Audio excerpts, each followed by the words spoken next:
Good afternoon, everyone. It's Graham Coath with another My Music. I was just strolling along in the ether, and I remembered I'm meant to be live at. It was meant to be 4 o'clock. I'm a few minutes later. Sorry about that.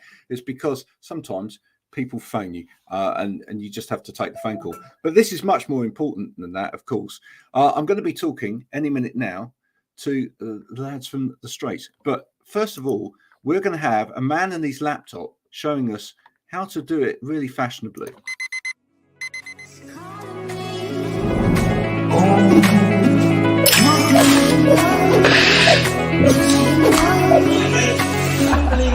I need to get going, Mel. See you later.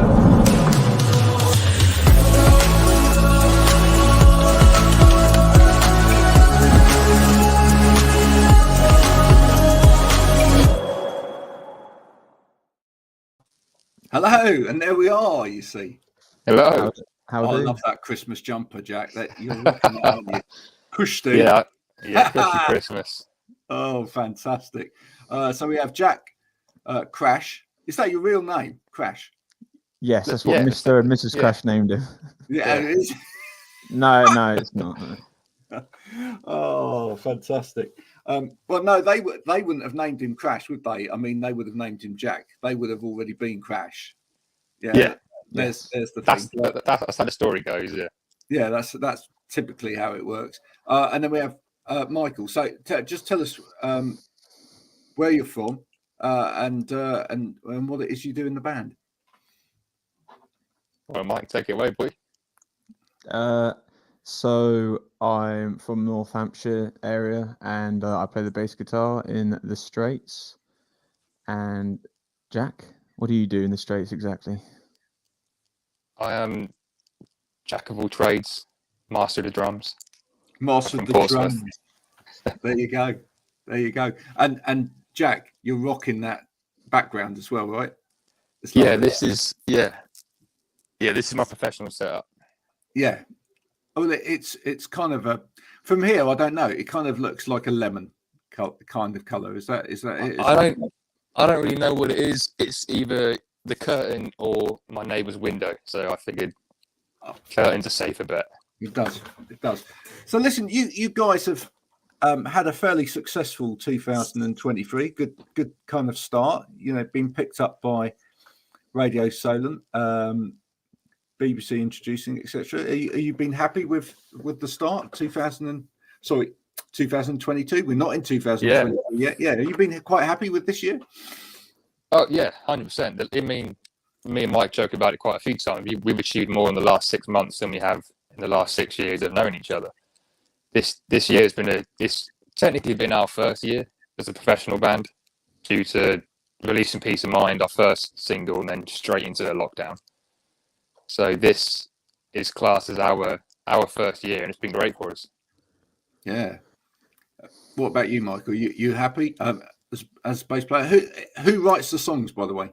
So we all write, but the main writers are me and Billy May, who is interviews aren't really his forte. So me and Jack are the heartthrobs of the band. So we'll take on the role. But yeah, so it's normally me and Billy, but of course, Dead Set Detective, our last single that achieved the 2 rotations on BBC Solent, was written by George on lead vocals. We all write. It's me and Jack and Billy have known each other. What we've sort of essentially learned how to play with each other, learned how to write with each other. It's always been our first band, and we've been in bands with each other previously, informative bands. So the Straits, we formed in 2019, and despite us releasing Peace of Mind in 2020, and then the lockdowns and everything that happened with that, etc., 2022 has been, as Jack said, we've done more in the last six months than we have in the last 6 or 7 years of knowing each other and playing music with each other and writing songs. It's a funny world, music. It can sometimes go like that, can't it? What do you put that down to? Was it just things happening at the right time, or was there anybody that you met that was instrumental in helping you with that? I think we needed to find our own sound. We needed to get to a point where we got comfortable within ourselves. We were still heavily, I mean, everyone's influenced by the record collection, but I feel like we've slightly blossomed out of our influences, so they're not as like sort of obvious. I feel that we've been able to move forward, especially in the studio. That is, I think, with the studio is always very intimidating at first when you're not used to it, because you don't really know how to work it. There is no instruction manual in saying this is how you record a song, because a lot of the audio engineers or the producers, they don't know the songs because they're your songs, so they rely on you for the navigation and the direction of the songs. But because you're sort of very new to it, like we were, we've been in studios before. Jack can attest to this, that we've been in studios before where it was a nightmare experience. We just didn't enjoy ourselves. We weren't comfortable, and those recordings were never released because they weren't good. But they were like expensive mistakes. It's very easy to spend 6 hours just spinning your wheels in the studio. Very easy. I know, I've done it loads of times. It's great. Yeah. Yeah. Yeah. It's the best way to waste money. Yeah. You just hope that they've got a good pool table. Or something you can keep occupied with, a football or an Xbox or something. Yeah, exactly. But regarding your question about what we feel gave us our kind of the success we've started to get at the end of this year, I think mostly we would like to put it down to our own hard work and the quality of the tracks. That's what we would like to say. But alongside that, it's been the support we've gotten from specifically Twitter, people like yourself. People have heard our music and then decided to support us and share it with other people who have then agreed and liked our music and supported us. And that's where the snowball effect has started for us. So the last 6 months of this year has all been through people on social media just hearing our songs and supporting us.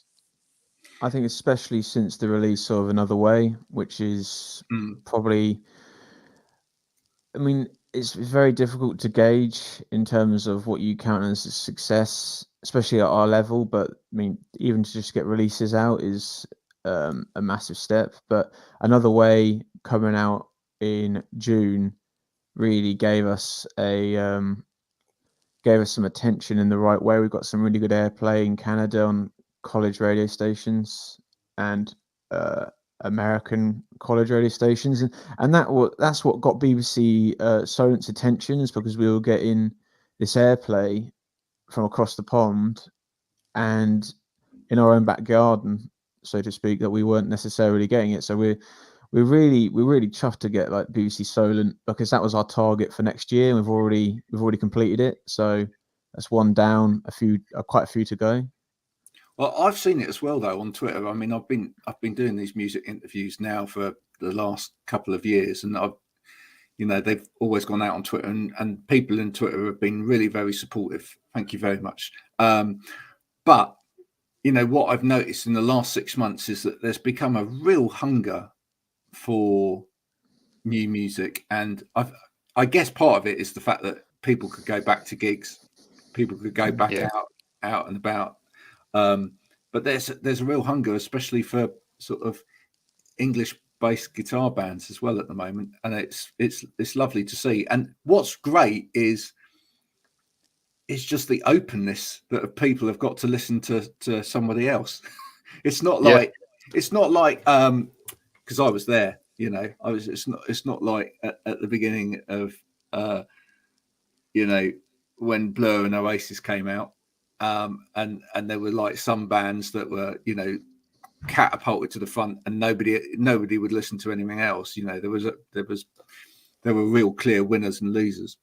Yeah, there's very definitely sort of like everybody's a winner at the moment. I think it's because everyone's also very keen on carrying each other. Exactly. When our very first few gigs, I would say the first kind of 3 gigs we played of headlining bands, every headlining band was the cliche unsigned, unknown headlining band. They thought they were Motley Crue straight out of the 80s, and they acted like it. And now we play gigs, and if you were just talking to people in the room, you would never know who was the opener, who was the headliner. There doesn't seem to be that level of ego. Yeah. Currently, especially in the UK indie scene, everyone's very, very supportive and wants to. Any success that anyone does get, they try and bring as many bands as they can with them, which is a necessity for any bands to be successful. Yeah. You aren't going to do it on your own. No, I genuinely believe there's a big wave coming of bands that are literally all going to take everybody all together. Yeah, I completely agree. That's what tends to happen. Like, I'm massively into sort of bands like Nirvana, Screaming Trees, Alice in Chains. I feel like there's something simmering underneath the surface in this scene at the moment. Yep. I mean, obviously, the Snuts have had a #1 and a #3 album, which is tremendous. And is it the Lathams? Have I pronounced that correctly? Yeah. They've had a #1 album. Their next album's coming out, and there's been a lot of bands like the Lottery Winners. Their last album went to #11 in the UK chart. I still check the chart like every week just to see how bands like Wet Leg are doing and like Yard Act, and obviously bands like Fontaine's DC and Wet Leg have had #1 albums this year. So there is a hunger, there is an interest there in especially the record buying public, like the music listeners who might have a collection of LPs and they might buy one a month, and the fact that they're purchasing these sort of underground bands, especially like in our scene as well, because we have things like Bandcamp and infinite distribution.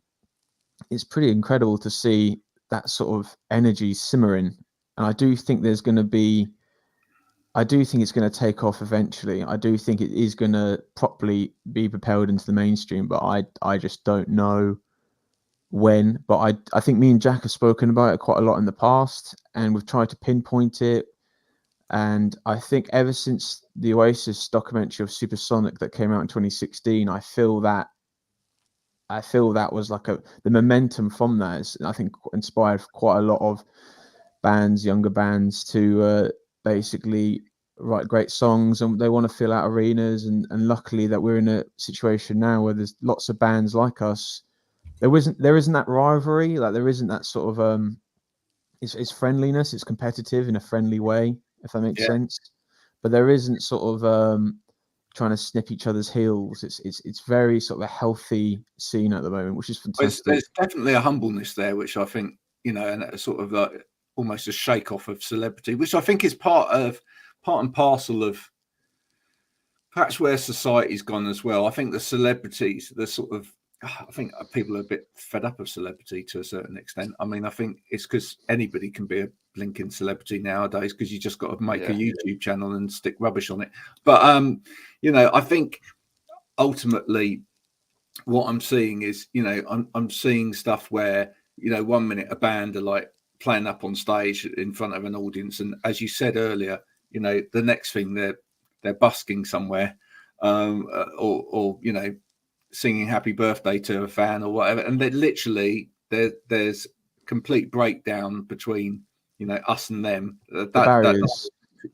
Doesn't seem to be there anymore, and I think that's actually a really wonderful thing.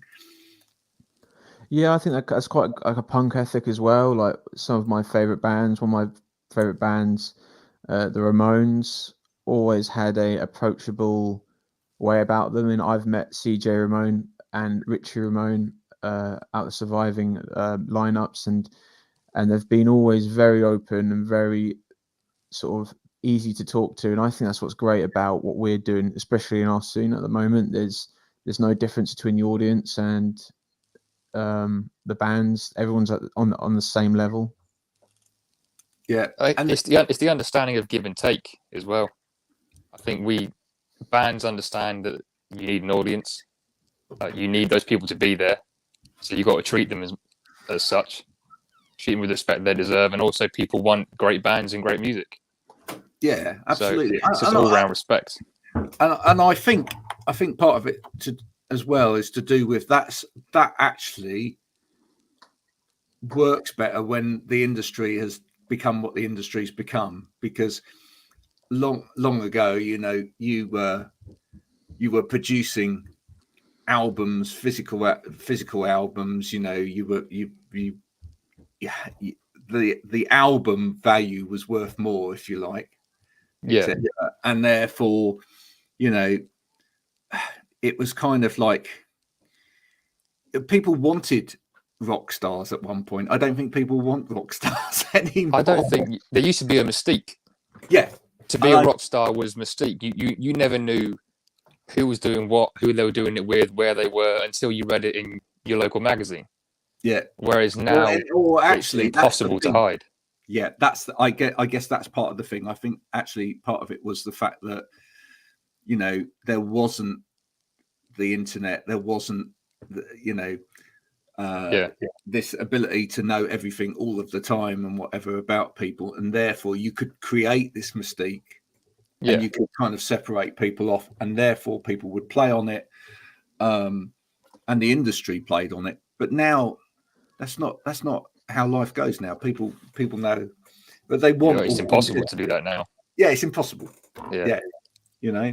And in fact, actually, I'm seeing some sort of modern superstars coming unstuck because of that. Listen, you know, we're not going to mention certain names, but you know, there are certain people that think they're Jesus. I mean, look, you know, it's yeah. Well, I've actually got news for both of you. No, I'm joking.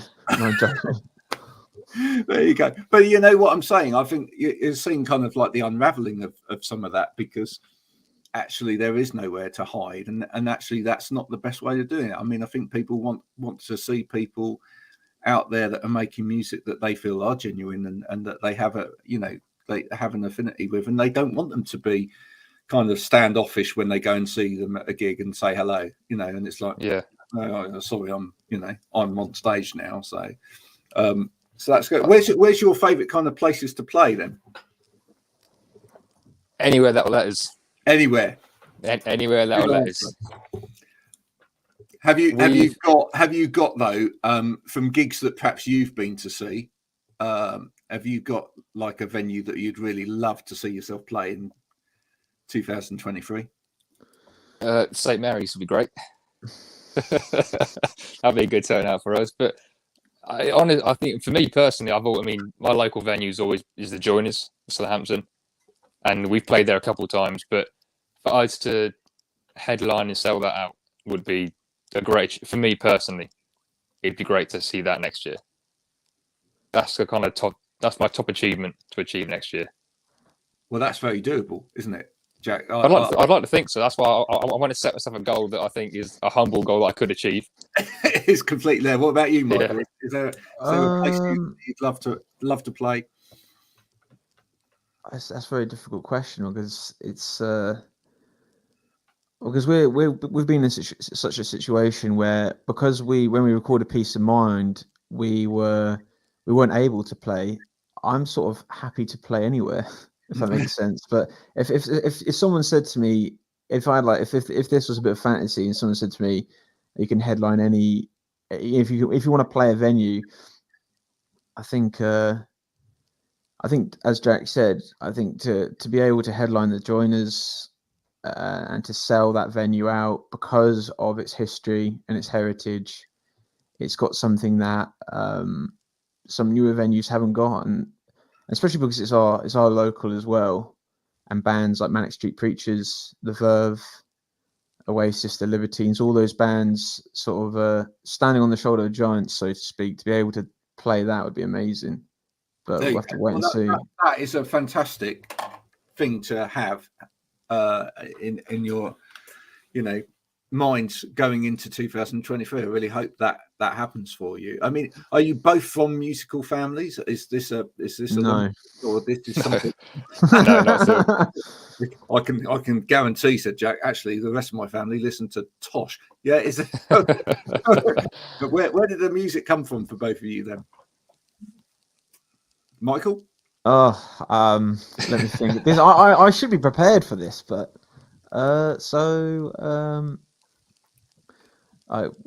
it came from probably the Kinks' greatest hits, which my dad owned, and like Ray Davies is one of my favorite songwriters. And then I found those two box sets that the Beatles released. There's the red one and the blue one. Yeah. And I was really into like the red one, you know, what I want to hold your hand and stuff like that. But as I got older, I grew to appreciate sort of as they matured. Really, that is basically the Beatles singles and the Kinks' greatest hits was pretty much the foundation. But me and Jack actually we formed a band based over our interest of bands like Guns N' Roses, and so like our journey has sort of been quite interesting. We've sort of gone back to our roots, especially for me, because I was always interested in the Kinks and the Beatles, and now we use a lot of that sort of influence in the studio. Yeah, which is great. What about you, Jack? Well, my taste in music came from, I think the first album I fell in love with was Green Day, American Idiot, which for someone into rock music and kind of my age is kind of the go-to album. Once I heard that and got into that, my dad then would start showing me some albums that he would just have in his car. So he would play me anything from Skid Row and Motley Crue to like Jay-Z and Kanye West, just anything he had in his car. And then I discovered Guitar Hero, which then fully got me into any sort of heavy metal, hard rock music. That was pretty much me. Like Mike said, when we first started the band, we didn't want to be, but our taste of music to play would have been Guns N' Roses, Motley Crue, Skid Row. Mike was Kiss. Every week was a brand new Kiss riff came in. Yeah. I'm a terrible guitar player. So like I would try and play Ace Frehley solos, probably not in the right key, and just I couldn't play. I mean, Jack was still learning how to play the drums, and I borrowed Jack's guitar for about a week and ended up using it for about 4 months because it just sounded great. We just learned together, but that's probably where it started for me, at least, you know. But I love that. Did you ever don the makeup? Because it's that's always fun. No, he tried. No. He said No. he tried. He did try. Here's the thing. I'm quite. I wouldn't say we were in a formative band that was very hard rock orientated, and we did open up for a glam band in Southampton. I'm too big of a guy. I look like a docker in drag. I can't pull that off. You see. And I was slightly more festively plump then than I am now, and but it's just it's really bizarre looking back because we've got some old demos knocking about, and we actually played an old song at rehearsal the other day, didn't we, Jack? Yeah, we did. And it was funny because everything's like a million miles an hour. Because I went through a phase of really listening to Motorhead lots. Yeah. So everything's like as loud as possible and as fast as possible. I don't even know what's going on half the time, you know. But it's kind of entertaining when you listen back to your old demos, especially when you're younger. You know, it's funny stuff. Well, I think there's a point with a lot of young musicians where you just think that you've got to. It's a little bit like sport. You think you've just got to hit everything as hard and as fast as possible, and then then it will be all right. And I think actually because it sounds like you've done a fair bit of playing around in recording studios. I think maybe some of that has actually helped you, because I think until you start actually listening to yourself recording back on a recording, you don't realise how crap it sounds. Oh, it's heartbreaking. I remember there's a time that we recorded in a particular studio in Portsmouth, and I went home and I was just totally deflated because it wasn't Rubber Soul or something. You know what I mean? It's heartbreaking. But as you get used to it, I mean, Peace of Mind was the game changer, wasn't it, Jack? Like when we actually went in to do the single. Yeah, when it was Mike brought that song into rehearsals, and that was probably the turning point for the songwriting in the band. That's when we realized when we finished writing that, we realized what direction we now want to go in. You found your groove. You found your thing that sounded right. Yeah, absolutely. Yeah, and that's important. It was, like I say, it was a massive turning point for us. Yeah, because we all realised that maybe we were forcing the songs before, we were forcing the style of music before, we were trying to fit into these kind of barriers we put up for ourselves. And then when Peace of Mind came in, it was completely different to what we were writing at the time, and it was better. in every way than what we were writing at the time. So that was But that all- when we all realised this is what we need to do, then it all kind of started to click. Yeah, but also I think that recording it was a massive shift for us as well, because there's nothing worse than being in a studio and a band not knowing what they want Yeah. from the recording. And I think from that song we knew what we wanted, and then from then on we've been learning quite a lot. But we used to be, the studios was really challenging for us. It was just, and Peace of Mind, I don't know what happened there, but it just clicked. I think it was just practice and trial and error. Yeah. And sometimes it is actually just learning where the space should be in your music, and that's a really complex thing sometimes, or it's something that just comes with a maturity of being together as a group of people. But you know, once you've kind of learnt where people shouldn't be playing, going back. Yeah, I think it's also for us. We're very good, or we like to think we're very good at learning from our mistakes. Yeah, we have quite, between the four of us, we have quite a good perspective. Eventually, it doesn't always happen straight away, but eventually someone calls one of us out. Well, one of us will say something to say, "Oh, listen, lads, we've got to stop doing this," and that. What eventually led to the Peace of Mind release was probably 19 days in total, Mike. I think it was. What was in the studio the first time around? Oh, yeah. So yeah, to give context to Graham and to people listening, we did the amazing idea of trying to make an album before we had released a single. Brilliant. We just thought, you know what, we're gonna go and make Pet Sounds, and it literally was the sound of pets being in pain, in some form of agony. It certainly was sound. I'm not sure what it was, but it was some there's sort of certainly sound. a few wailing cats involved, so it could have been called Pet Sounds or The Revenge of Pet Sounds. But anyway, right? So we went in there. We it's very difficult because we didn't know what we wanted, and the album is it was very easy to get into, and very like once that sort of mechanism, once you're in the studio and you're 4 or 5 days in, my philosophy is just keep on going, soldier on. But there comes a point where you're thinking, you know what, you go so far in, you can't turn back. And it was just a disaster. And what happened was we listened back to the album. We let the dust settle. We did have an additional member who decided that it wasn't part of this life wasn't for him, which is fair enough. And we let the dust settle, and you didn't like we and we realized that right, let's just, because I'm really into like CD singles, so I went through a phase of, I mean, I still listen to them now, like the CD singles that Oasis made and the Verve, and I really love the idea of the B-side.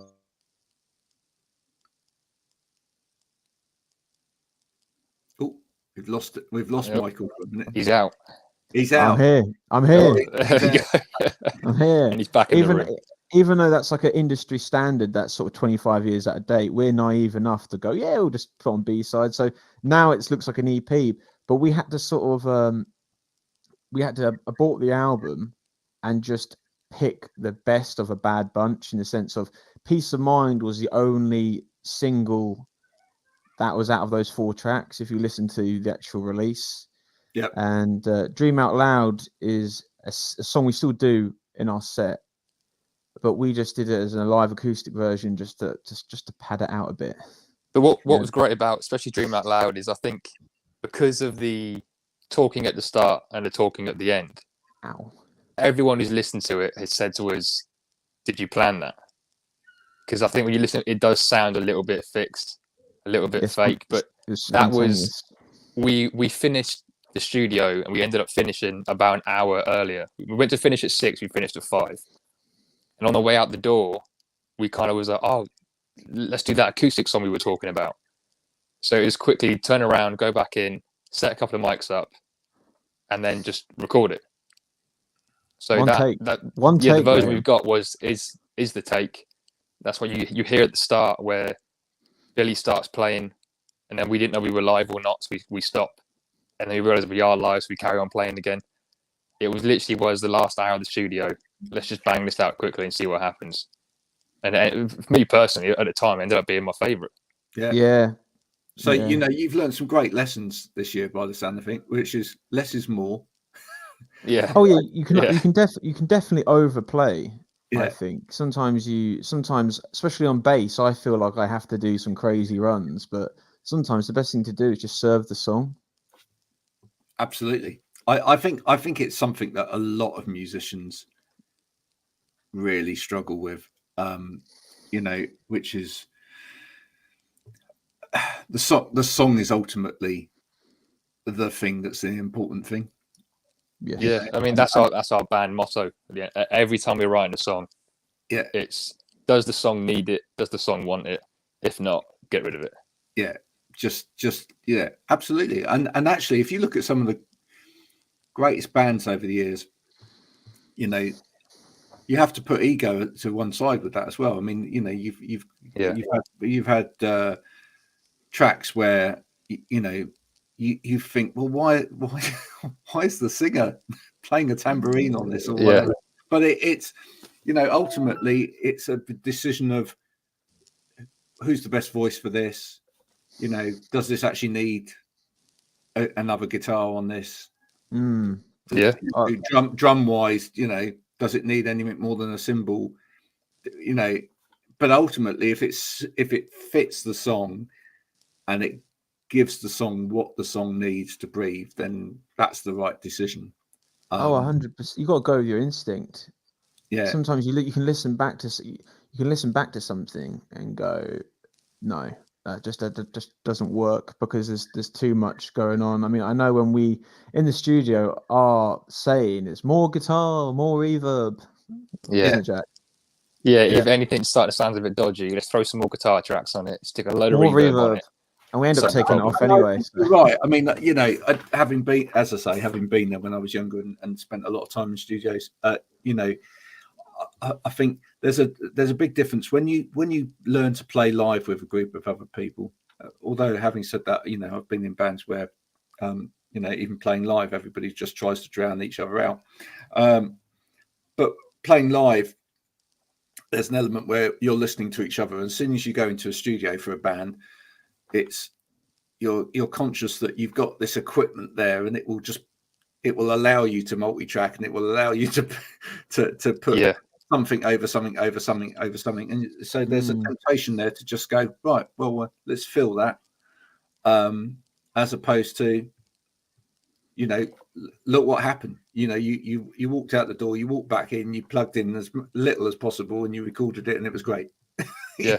And that's sometimes it's having somebody else in the room. Like our current producer Rob, Ford Lane Studios.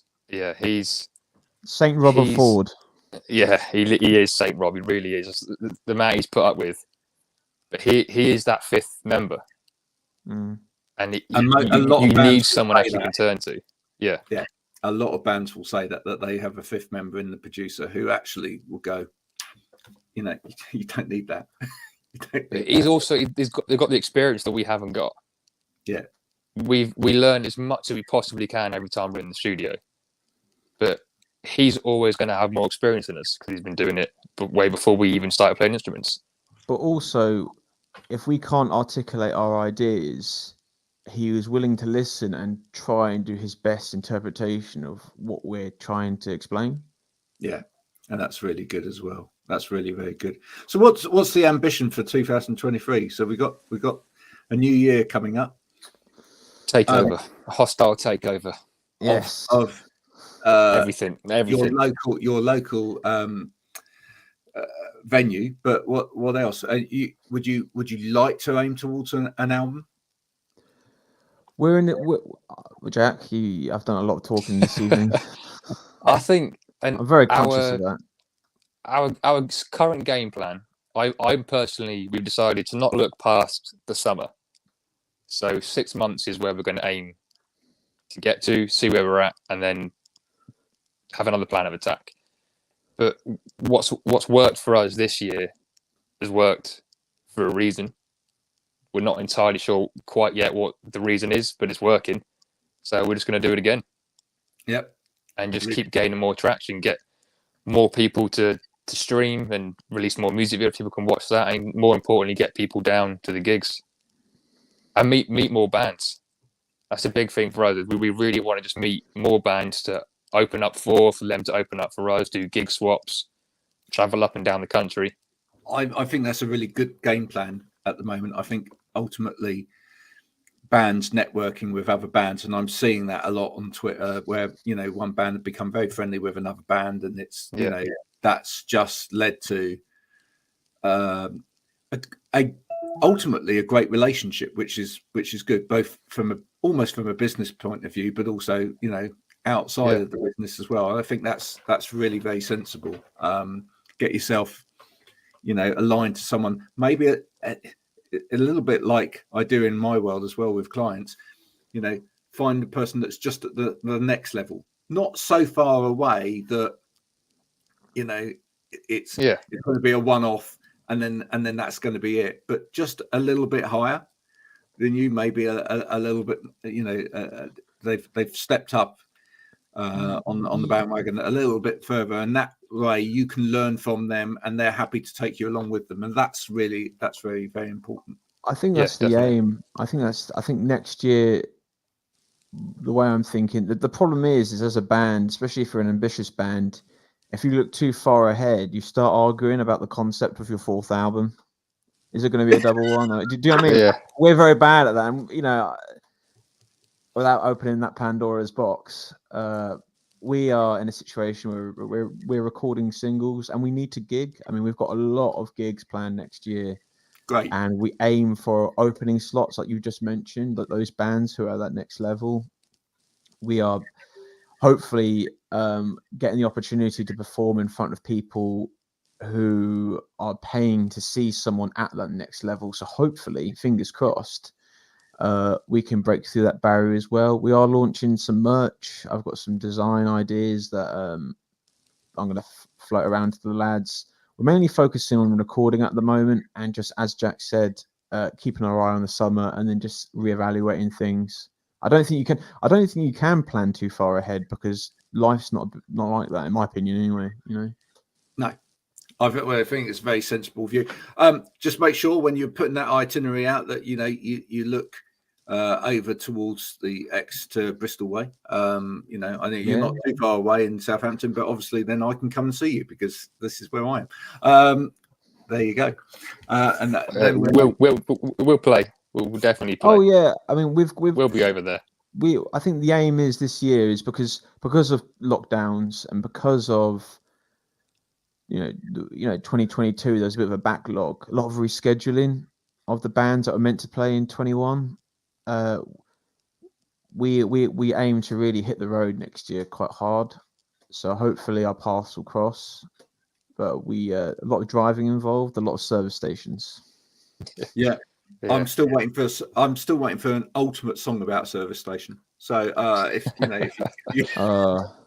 you want to put that's definitely a job for our lead vocalist. Yeah, he can write a song about anything. I'm not like that. I have to sort of.